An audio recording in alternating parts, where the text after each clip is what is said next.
A relação entre direito internacional e direito interno nunca foi algo completamente harmônico.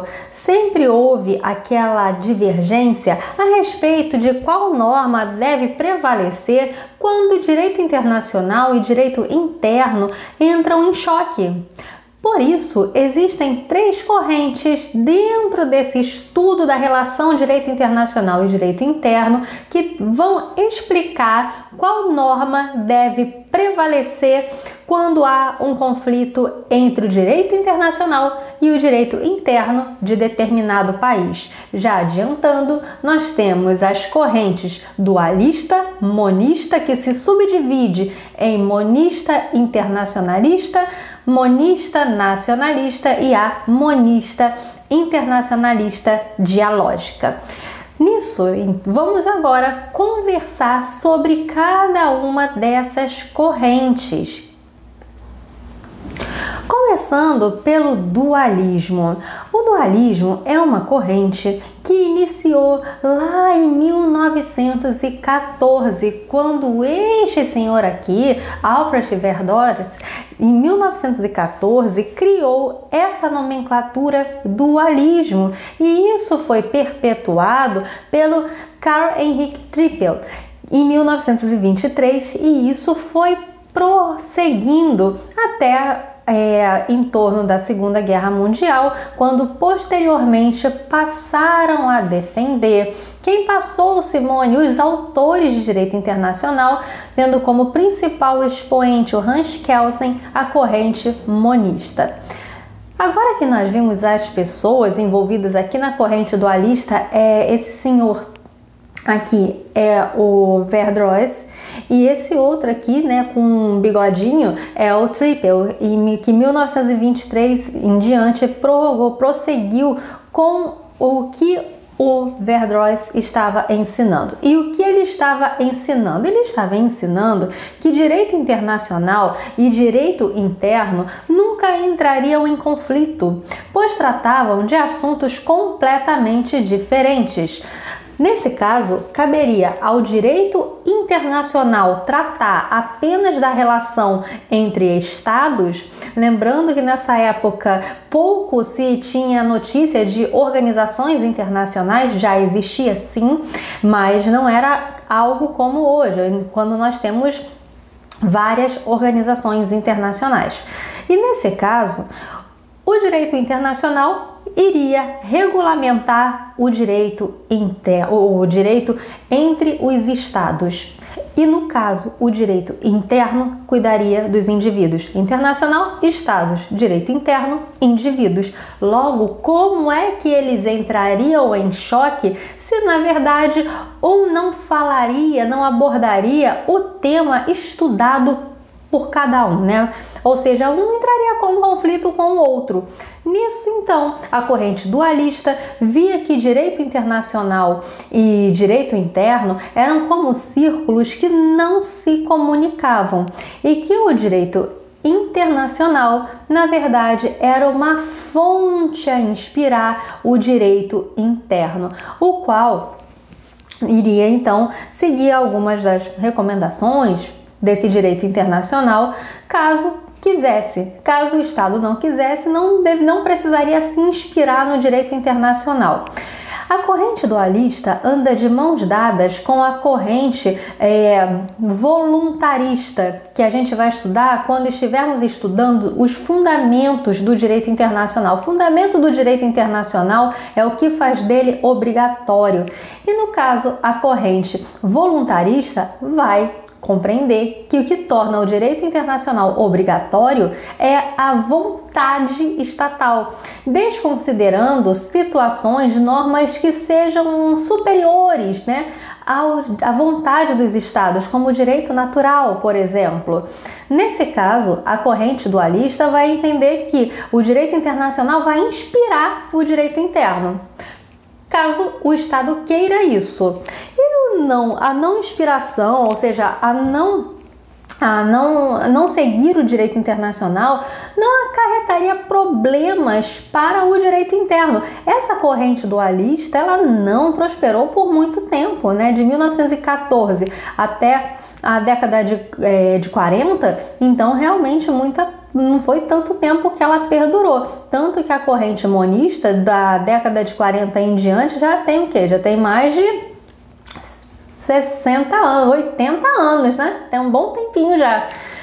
Nesse caso, o dualismo entende que, olha só que coisa, se um dos sistemas tem que ser aplicado e o outro não vai ser aplicado, afinal de contas se relaciona a um tema completamente diferente, olha que coisa, o direito internacional para os dualistas só seria aplicado no âmbito interno no caso de transformação do direito internacional em direito interno.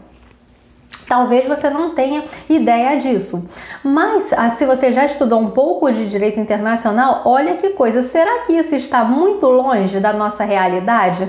Na verdade, não. Afinal, para que um tratado internacional sobre tema não relacionado a direitos humanos seja invocado aqui no Brasil, é essencial que ele tenha passado pela fase da promulgação, quando, por decreto, o tratado internacional será considerado participante do direito interno de determinado país. Em outras palavras, se o tratado internacional não é sobre direitos humanos, é essencial aqui no Brasil que haja a promulgação para que ele possa ser concretizado no âmbito interno. Enquanto não há promulgação, não haveria o dever de cumprimento daquele tratado internacional. É assim que o Brasil entende. É assim que os internacionalistas recomendam? De forma alguma. Não é porque o Brasil atua dessa forma que isso está 100% correto.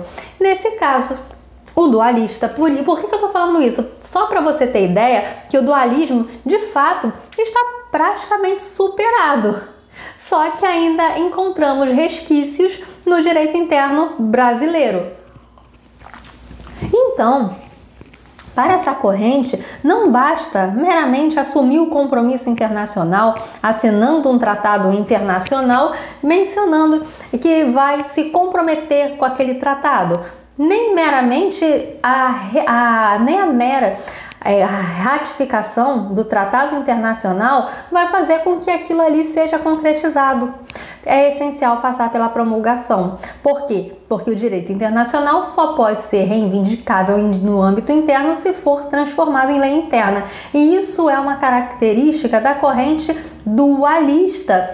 Nesse ponto, outro ponto importante a se destacar é que a não relação entre os temas tratados no direito interno e no direito internacional, muitas vezes, independentemente do tratado ser internalizado ou não, isso não afetaria tanto a vida daquele Estado, tendo em vista que se ele não promulgou, por que adiantaria promulgar ou deixar de promulgar algo que não afetaria a relação entre indivíduos? Mas, gente, o direito internacional, hoje em dia, conta com tratados internacionais de direitos humanos que a gente nunca poderia dizer que direito internacional trata exclusivamente da relação entre estados e organizações internacionais e direito interno exclusivamente sobre indivíduos.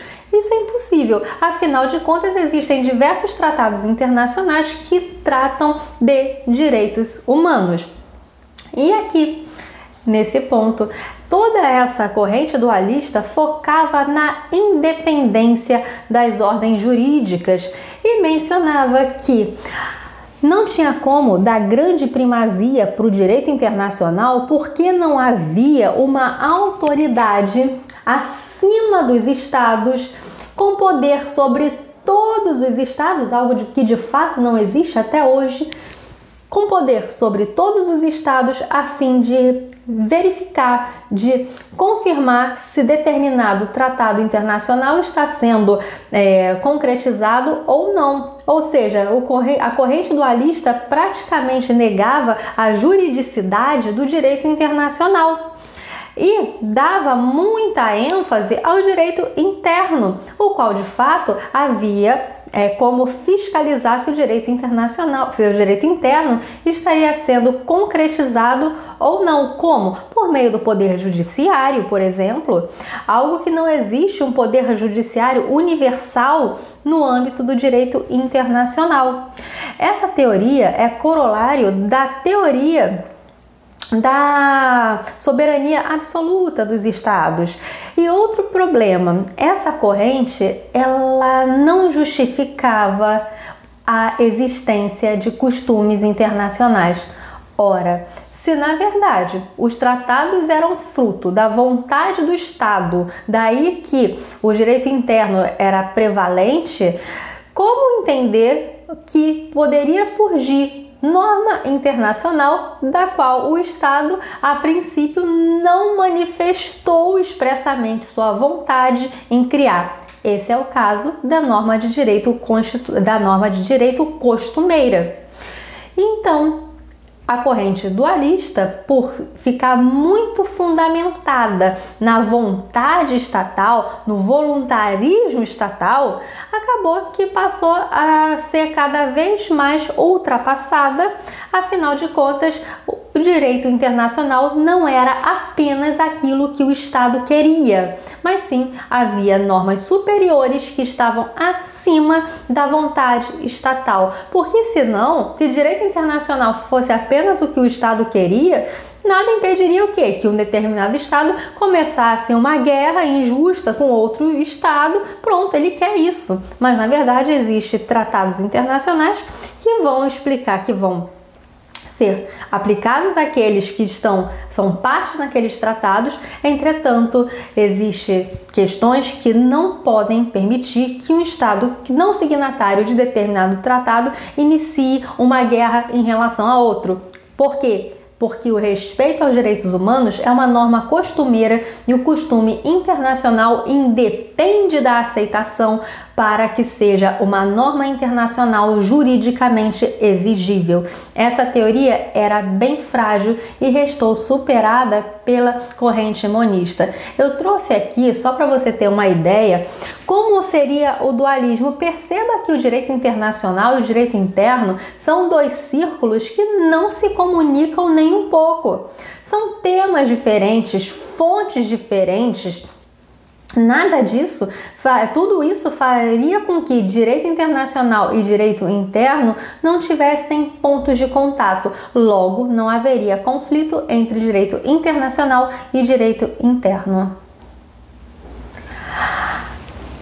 Tendo em vista que o dualismo restou superado, veio a corrente monista. A corrente monista ganhou força no período pós-Segunda Guerra Mundial. Inclusive, o período pós-Segunda Guerra foi muito importante em matéria de direito internacional. Foi daí que foi criada, por exemplo, a Organização das Nações Unidas e, posteriormente, vários tratados de direitos humanos que foram concretizados com o fim da Segunda Guerra Mundial. Afinal, ninguém estava interessado que as atrocidades ocorridas voltassem a ocorrer novamente. No monismo, existe como principal expoente o Hans Kelsen. Olha que coisa, o Hans Kelsen ele é muito mencionado na aula de introdução ao direito, né, sobre a sua teoria pura do direito, em que a teoria do direito deveria ser desvinculada da moral, outros pontos religiosos, ou seja, o direito demandaria uma teoria pura, longe de outras ciências. O que poucas pessoas sabem é que o Hans Kelsen era um excelente internacionalista. Vocês veem muito a pirâmide do Kelsen, né? Na qual a Constituição estaria no topo. Poucos conhecem o trapézio de Hans Kelsen, e isso não é uma brincadeira. De fato, o Hans Kelsen, em matéria de direito interno, a Constituição está no topo. Só que para o Kelsen temos um trapézio. E nessas duas pontinhas de cima do trapézio estariam Constituição Federal, né, a Constituição do Estado, e Tratado Internacional. o direito internacional, não só o tratado. Logo, tanto a Constituição quanto o direito internacional estariam em posição equivalente para o Hans Kelsen. Daí o monismo. Então o monismo vai entender que tanto o direito internacional quanto o direito interno estão no mesmo patamar. São sistemas jurídicos. E inclusive, nesse caso, não vai haver o quê? Uma dualidade. Nesse ponto, o direito interno e o direito internacional são aplicáveis em uma sociedade, os dois. O problema surge quando estão em conflito. Só que enquanto não há conflito entre direito internacional e direito interno, os dois são aplicáveis em determinada sociedade e sem necessidade de transformar o direito internacional em uma norma interna por meio da promulgação, como acontece aqui no Brasil, por exemplo. E aí, nesse caso, perceba que quando o Estado, já pela corrente monista, assina um tratado internacional e ratifica, confirma a sua adesão àquele tratado, como veremos na aula de tratados internacionais, em que eu vou explicar as fases de cada um deles, as fases existentes em um determinado tratado. Nesse ponto, o Estado já está manifestando a sua obrigação, a sua vontade de aderir àquele tratado internacional e vai se comprometer a concretizá-lo na sua ordem interna. Então, não é essencial, por essa corrente, que haja transformação do direito internacional em direito interno. Assinou, ratificou o tratado, pronto, ele já é plenamente reivindicável dentro de uma sociedade. E aqui nesse ponto, a dúvida vai começar quando? Quando é que vai aplicar o direito internacional e quando vai aplicar o direito interno? Porque pode acontecer dos dois se chocarem, não é impossível. Afinal de contas, como fica claro, o direito internacional pode muito bem tratar de assuntos que são tratáveis no âmbito do direito interno, ou seja, são temas que podem ser tratados tanto internacionalmente quanto nacionalmente. Exemplo, saúde, propriedade intelectual, infância, tudo isso pode ser tratado tanto no âmbito interno quanto no internacional. E tendo em vista que não há uma distância, uma independência de temas, eles podem falar sobre a mesma coisa, não é impossível que haja uma confusão, um diálogo, um choque, melhor dizendo, entre esses dois ramos do direito. Aqui nesse caso, eu fiz o desenho dessa forma, tá? O que é o monismo? Enquanto no dualismo, direito internacional está aqui e direito interno está aqui, no direito internacional há um círculo dentro do outro.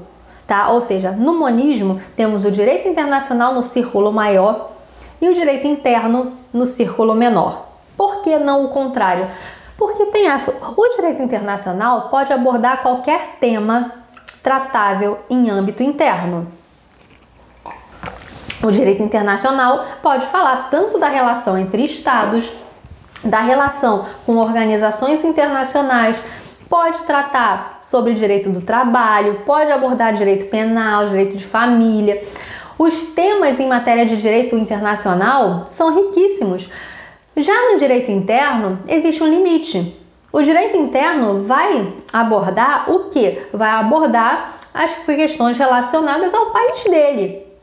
Então, aquele estado vai abordar direito de família aqui, direito do trabalho aqui. Pode um determinado estado dizer como vai se dar as relações internacionais entre um país e outro? Não pode. E no caso, exemplo, o Brasil. Poderia o Brasil dizer, por meio de lei interna, como serão os tratados internacionais entre os países do mundo? Não pode. Por isso que o círculo do direito interno é menor do que o do direito internacional. São círculos que se comunicam, sendo que o direito internacional é maior do que o do direito interno. E tendo em vista, perceba que na corrente dualista eles negavam a possibilidade de conflito, porque eles entendiam que eram círculos que não se comunicavam. Já o monismo percebe o óbvio, que já que podem tratar sobre os mesmos temas, sendo que o direito internacional vai tratar sobre mais coisas, não é impossível o quê? Que haja um conflito entre direito interno e direito internacional. A primeira forma de solucionar seria a adoção da corrente monista nacionalista, ou seja, olha, confirmamos, acreditamos que o direito internacional é um sistema jurídico aplicável aqui nessa sociedade da mesma forma que a Constituição, contudo, em caso de conflito, tem que prevalecer o direito interno. É isso que quer dizer a corrente nacionalista no monismo. Ou seja, reconhece que o direito internacional é jurídico, é aplicável, mas em caso de dúvida, prevalece o direito interno. Quanto aos argumentos, até são semelhantes aos defendidos pela corrente dualista. Por exemplo, a ausência de uma autoridade supraestatal que vai controlar a aplicação dos tratados internacionais. Também vai ter a questão relacionada que até mesmo os responsáveis para concluir o direito dos tratados, para assinar um tratado internacional, são pessoas que estão dentro da Constituição. Ou seja, por isso a corrente nacionalista do monismo entende que deve ser aplicada a lei interna. Afinal, não há uma autoridade supranacional e até aqueles destinados a assinar um tratado internacional são aqueles que o direito interno permitiu. Aqui eu trouxe, só para você não achar que isso está muito distante da nossa realidade, um julgado de 1997, não é muito recente, mas que deixou muito claro a adoção da corrente monista nacionalista para determinados tratados aqui no Brasil. O que o Celso de Mello decidiu aqui? Subordinação normativa dos tratados internacionais à Constituição da República, ou seja, olha só, a gente reconhece o direito internacional, mas na hora do conflito é o tratado que se subordina à Constituição. Essa corrente é completamente rechaçada pelos internacionalistas, como por exemplo o Valério Mazzuoli.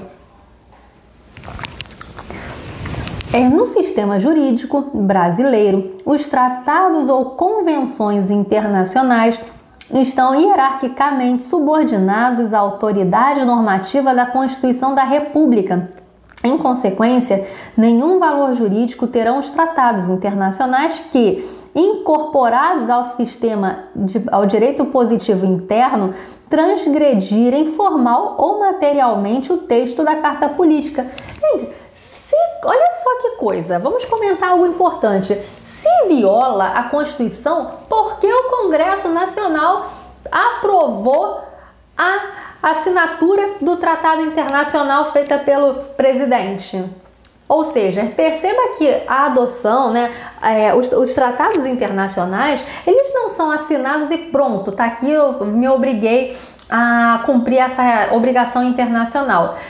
No tratado internacional, o presidente vai, assina, depois vem a etapa democrática do tratado internacional, em que vai ser o Congresso Nacional vai aprovar ou não, vai verificar se aquilo ali está de acordo com a Carta Política, que é a Constituição ou não. Uma vez que o Congresso aprova, aí sim o presidente pode ratificar o tratado. E ainda assim, ratificar o tratado internacional não é uma obrigação do presidente. O Congresso aceitou? O presidente pode engavetar isso aqui e pronto. Perceba que é um absurdo mencionar que nenhum valor vai ter um tratado internacional se violar a Constituição. Isso é praticamente entender que o Congresso Nacional é irresponsável e não está acompanhando o tratado internacional de forma adequada, pois como ele aprova um tratado internacional que viola a Constituição? Seguindo em frente. O exercício do Treaty-Making Power pelo direito brasileiro, não obstante o polêmico artigo 46 da Convenção de Viena, está sujeito à necessária observância das limitações impostas pelo texto constitucional. Aí eu vou acelerar um pouquinho para não te cansar. Paridade normativa entre atos internacionais e normas infraconstitucionais de direito interno, tratados ou convenções internacionais, uma vez que regularmente incorporados ao direito interno, situam-se no sistema jurídico brasileiro nos mesmos planos de eficácia, validade e autoridade em que se posicionam as leis ordinárias. Gente, isso é um absurdo. O Valério Mazzuoli chama isso de Treaty Override. Treaty Override, deixa eu escrever aqui, com a canetinha.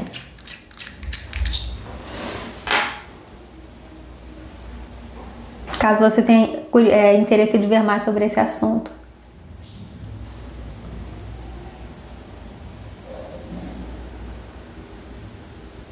Tá, esse é o Treaty Override. Nesse caso, isso significa exatamente que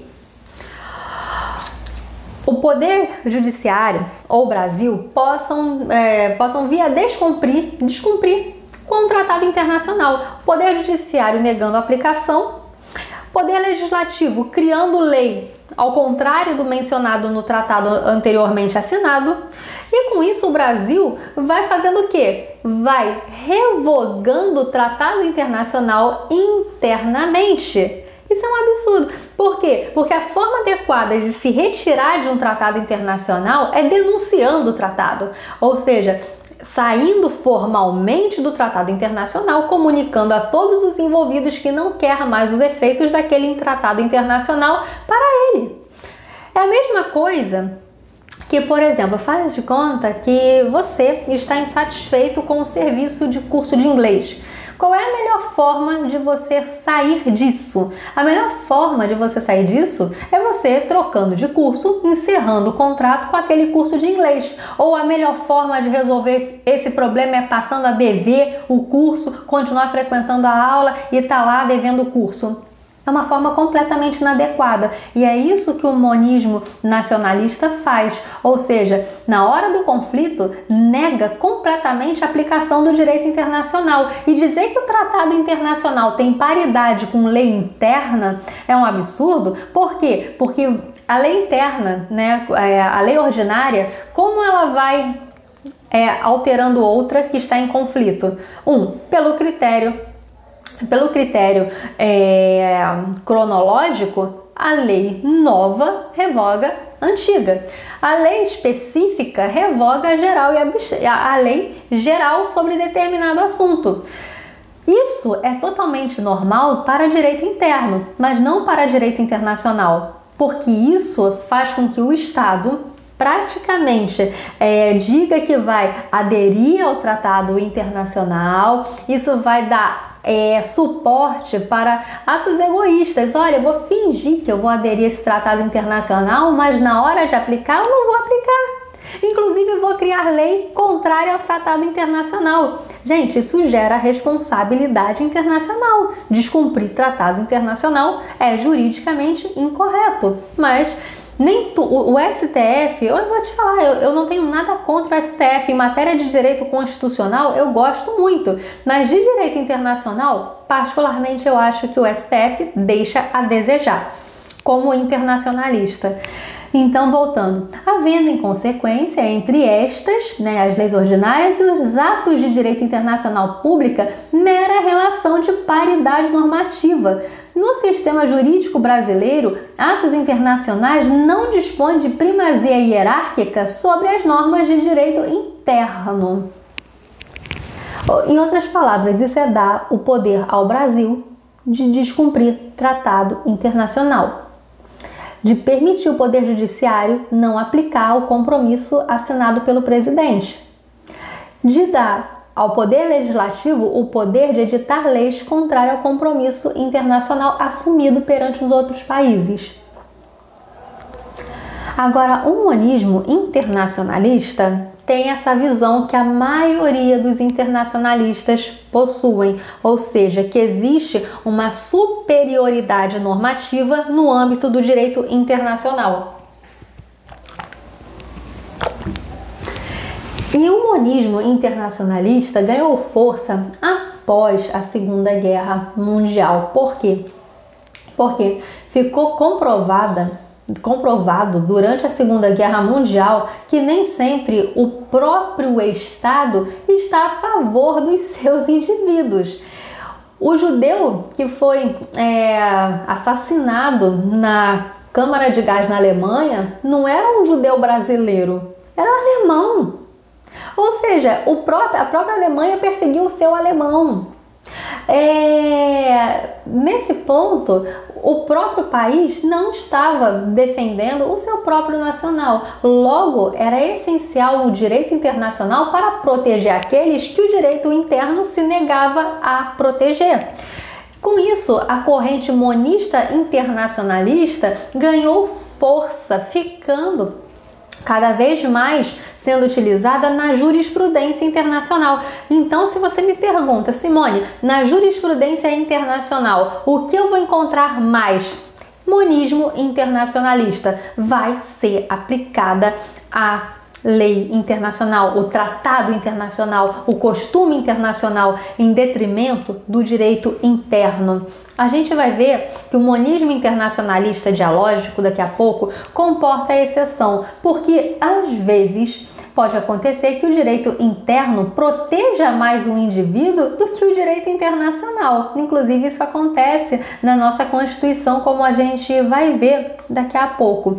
A corrente monista internacionalista tem como base a Pacta Sunt Servanda. Enquanto o dualismo é totalmente voltada para a corrente voluntarista, a monista internacionalista é voltada à corrente do Pacta Sunt Servanda. O pacto tem que ser cumprido, ou seja, aquele compromisso assinado tem um valor muito grande. Fora que isso reforça o princípio da boa-fé e da confiança entre os Estados. Uma vez minada a confiança e a boa-fé entre os Estados, a sociedade internacional entraria em um sério risco de cada país começar a ter seus atos completamente egoístas, atos autointeressados, e isso não é bom para ninguém. Nesse ponto, o monismo internacionalista protege o princípio da confiança e da boa-fé, que são princípios que vão reger o direito dos tratados internacionais, como veremos na aula de tratados internacionais. Em 1930, já, a própria Corte Permanente de Justiça Internacional é a antecessora da Corte Internacional de Justiça. A Corte Permanente de Justiça Internacional mencionou que, olha só, princípio reconhecido no direito internacional que nas relações internas entre as potências contratantes de tratados, disposições de leis internas não podem prevalecer sobre as do tratado, inclusive sob pena de responsabilidade internacional. Essa ideia da Corte Permanente de Justiça Internacional ficou positivada posteriormente na Convenção de Viena sobre Direito dos Tratados, que olha só o que diz aqui o artigo 27 da Convenção de Viena sobre Direito dos Tratados de 1969. Uma parte não pode invocar disposições de direito interno para justificar o inadimplemento de um tratado, e essa regra não prejudica o artigo 46. O que importa aqui, por hora, é que você saiba o quê? Que um Estado não pode invocar o seu direito interno para descumprir tratado internacional. A exceção é quando essa norma invocada tem relação com uma norma de importância fundamental em um país, ou seja, a Constituição. Agora, se a lei ordinária, a lei complementar, medida provisória, enfim, qualquer lei que for dentro de um determinado estado, isso nunca pode servir de base para desrespeitar o direito internacional. Nisso, vale destacar algo interessante, tá? Uma curiosidade. A República Dominicana, por um bom tempo, ficou muito insatisfeita com a Corte Interamericana de Direitos Humanos, porque volta e meia era condenada por causa de seus conflitos com o Haiti. Nesse caso, conflitos relacionados a direitos humanos. Nesse caso, o que aconteceu é que a República Dominicana não queria mais estar presente, não queria mais a adesão à Corte Interamericana de Direitos Humanos. E aí, qual foi a saída que a República Dominicana tomou para se retirar, para retirar a sua adesão à corte, a competência contenciosa da corte? A República Dominicana mencionou uma inconstitucionalidade, e tanto que ela conseguiu, inconstitucionalidade no Tratado de Adesão à Corte Interamericana, tá? Da aceitação contenciosa, e com isso ela se retirou da Corte Interamericana de Direitos Humanos. Se você tiver mais curiosidade de saber sobre a relação conflituosa entre República Dominicana e Haiti, tem um livro que eu escrevi, Simone Alvarez Lima, chamado Por que a República Dominicana não é a única responsável pelo Haiti? Eu trago um capítulo específico sobre a retirada da aceitação à jurisdição contenciosa da Corte por parte da República Dominicana. Enfim, voltando aqui. Então, nesse caso, a própria Convenção de Viena fala, olha, não cabe invocar o direito interno para justificar o inadimplemento ao Tratado Internacional. No mesmo sentido, nós temos o artigo 2 da Convenção Americana de Direitos Humanos, que menciona o seguinte: se o exercício dos direitos e liberdades mencionados no artigo 1 ainda não estiver garantidos por disposições legislativas ou de outra natureza, os Estados-partes comprometem-se a adotar, de acordo com as suas normas constitucionais e com as disposições dessa convenção, as medidas legislativas ou de outra natureza necessárias para tornar efetivos tais direitos ou liberdades. Perceba o seguinte, nesse caso, a Convenção Americana trouxe um rol de direitos e quer que o Estado signatário concretize. Logo, não caberia o Estado dizer, olha, eu assinei a Convenção Americana, agora eu não quero mais concretizar nada, não vou fazer nada aqui por parte, não vou fazer nada aqui no âmbito interno. Gente, o artigo 2º está determinando que os Estados devem promover as mudanças legislativas ou outras de qualquer natureza para concretizar os direitos previstos na Convenção Americana de Direitos Humanos. Porque inclusive, se o Estado desrespeita esse artigo 2, o que vai acontecer? Ele vai incorrer em responsabilidade internacional prevista aqui no caso da Convenção Americana, no artigo 68 da Convenção, em que o que vai acontecer? O Estado vai ser responsabilizado por violar a Convenção Americana, nesse caso, o artigo 2. Por isso, gente, a corrente monista internacionalista é importante, a fim de que os tratados possam ser respeitados, assim como a confiança e a boa-fé. Então, o monismo internacionalista se justifica porque, para concretizar, para que um tratado internacional seja colocado em prática, pelo menos aqui no Brasil, ele passa por várias formalidades. Não é que nem o costume internacional que se estabelece ao longo do tempo. Aqui no caso, o tratado internacional, ele não é assinado e automaticamente entra em vigor. Ele é assinado, passa pela etapa da aprovação por parte do Congresso. Depois ainda vem a possibilidade do presidente querer ou não engavetar aquele tratado internacional, mas uma vez que ele ratifica, confirma, e principalmente no final das contas esse tratado é promulgado aqui no Brasil, não há por que desrespeitar o tratado internacional. São muitas formalidades pelo qual ele passa para que no final entenda que ele deva ser deixado de lado, desrespeitado. Então, nesse caso, Vale destacar que aqui no Brasil, tá, no Código Tributário Nacional, existe um artigo que fala sobre a prevalência do direito internacional sobre o interno.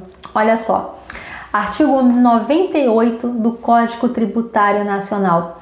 Os tratados e as convenções internacionais revogam ou modificam a legislação tributária interna e serão observados pela que lhe sobrevenha. Em outras palavras, se foi assinado um tratado de direito tributário, eles revogam as normas internas contrárias a ele e as futuras normas precisam observar esse tratado internacional de direito tributário. O monismo internacionalista aplaude esse tipo de artigo. E isso deveria ser aplicado a todos os tratados internacionais, não apenas no caso de direito tributário. Também é aplicável de uma forma muito mais restrita o Tratado Internacional de Direitos Humanos, que a gente vai ver daqui a pouco. Exemplo, para Tratado Internacional de Direitos Humanos, nem sequer é necessário que haja a promulgação por meio de decreto. Assinou, ratificou o tratado, confirmou essa assinatura, pronto, ele já é reivindicável no Brasil. Se é outro tema, não vai ser, tem que esperar a promulgação. Aqui no caso dos tratados de direito tributário, é essencial destacar que, uma vez que o tratado de direito tributário é promulgado, ele vai ter que ser observado pelas leis futuras, algo que não acontece se não for relacionado a outro tema. Também, nesse ponto, sobre a futura legislação, a gente tem então o dever de respeito se o tratado for de direito tributário e também em matéria de direitos humanos. Os demais temas não teriam dever de respeito, e isso é extremamente condenado pelos internacionalistas, como inclusive eu trouxe para vocês naquela jurisprudência que eu comentei aqui com vocês. E por fim, o monismo internacionalista dialógico. O monismo internacionalista dialógico entende, tal como o monismo, que o direito internacional e o direito interno são sistemas jurídicos completamente exigíveis em uma sociedade. Ok. Só que não existe uma primazia absoluta do direito internacional quanto ao direito interno no monismo internacionalista dialógico.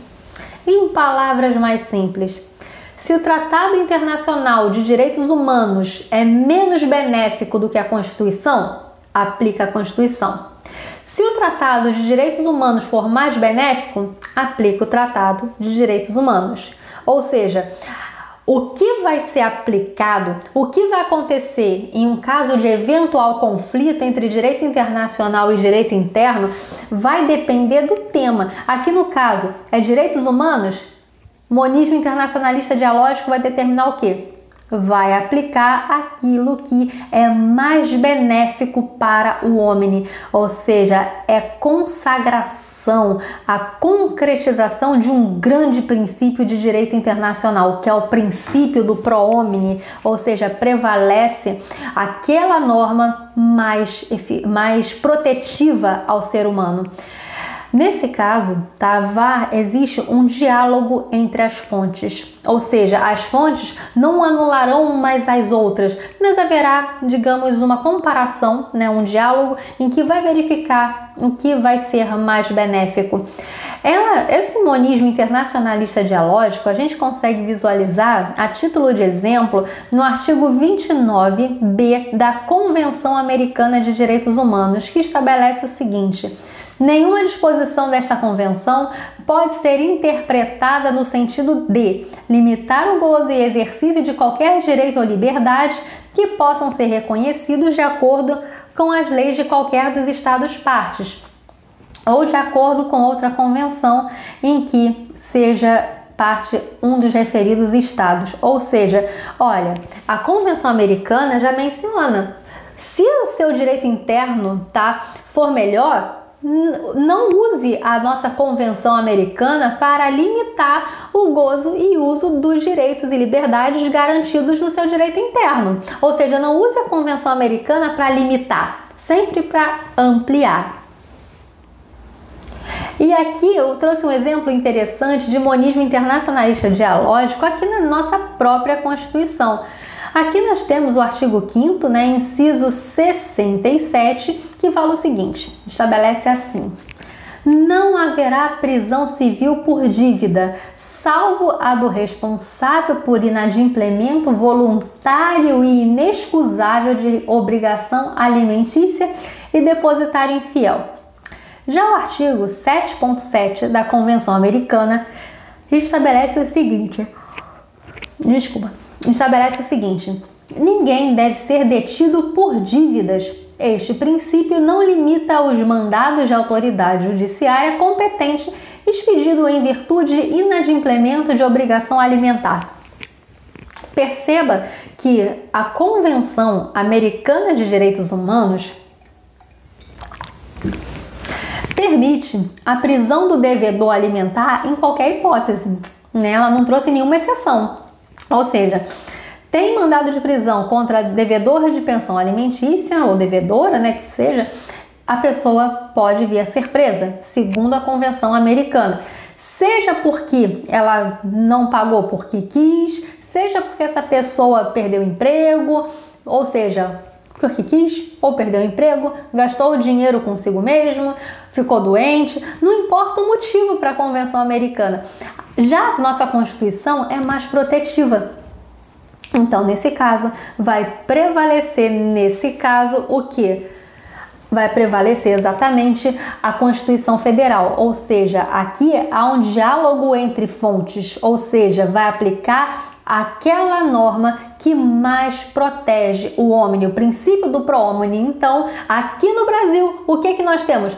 Qualquer pessoa pode ser presa por violação à obrigação alimentar, não cumpriu o descumprimento? Não. Aqui no caso, no Brasil, é essencial que esse descumprimento seja voluntário e inexcusável, ou seja, nada justificaria não estar devendo. A Convenção Americana não, olha, tá devendo, acabou, você pode ser preso. Constituição Federal, pode ser preso, desde que o inadimplemento seja voluntário e inexcusável. Então, nesse caso, Constituição Federal mais protetiva.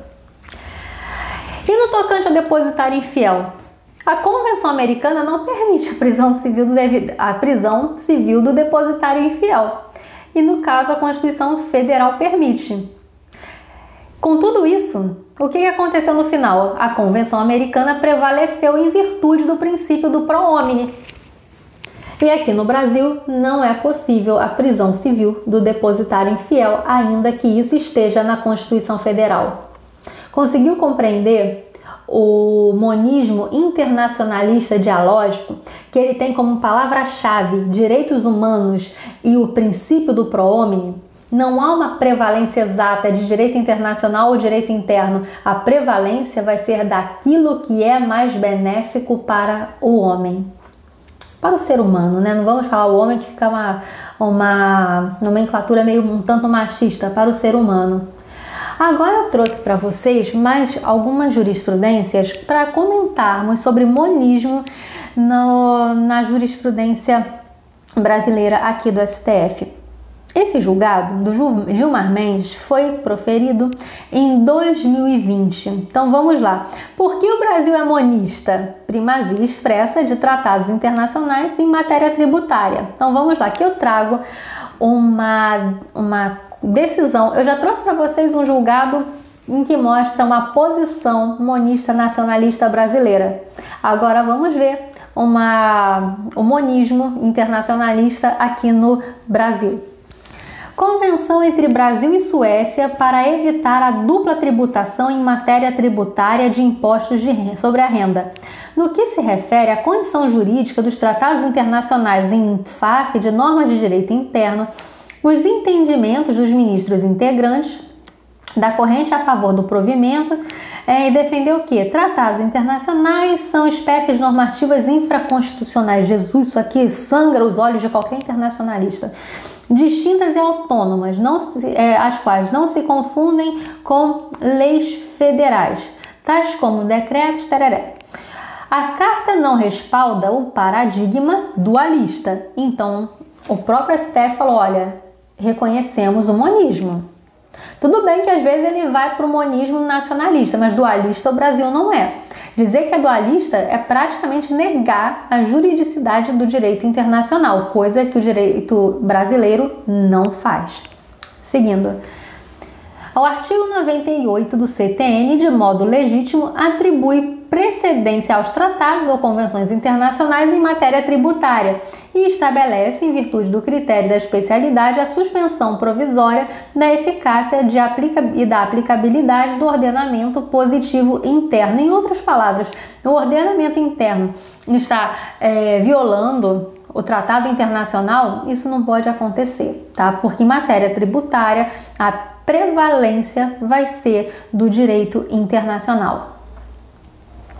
Agora, sobre direitos humanos, eu vou falar com vocês ainda mais profundamente sobre esses tratados de direitos humanos na aula sobre direito dos tratados que a gente vai fazer. E vocês vão achar isso bem interessante. O que? Você vai achar interessante a questão do duplo estatuto em matéria de tratados internacionais de direitos humanos, um com status de emenda constitucional, outro com status meramente materialmente constitucional, mas não formalmente. Então, vamos descer aqui para a primazia em matéria de direitos humanos. Depositário infiel, né? Matéria em julgamento nesse habeas corpus.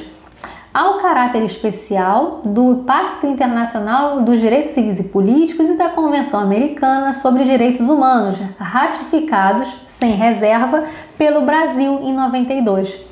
Esses diplomas internacionais sobre direitos humanos é reservado lugar específico no ordenamento jurídico, estando abaixo da Constituição, porém acima da legislação interna. O status normativo supralegal dos tratados internacionais e de direitos humanos subscritos pelo Brasil torna inaplicável a legislação infraconstitucional com ele conflitante, seja anterior, seja posterior ao ato de ratificação. Ou seja, essa é mais uma jurisprudência mostrando que o Brasil adota a corrente monista. Então, qualquer dúvida que você tenha, pode escrever aqui na parte de baixo desse vídeo ou enviar para mim, caso você prefira algo mais privado, mandar para mim uma mensagem no meu Instagram que eu vou responder com o maior prazer.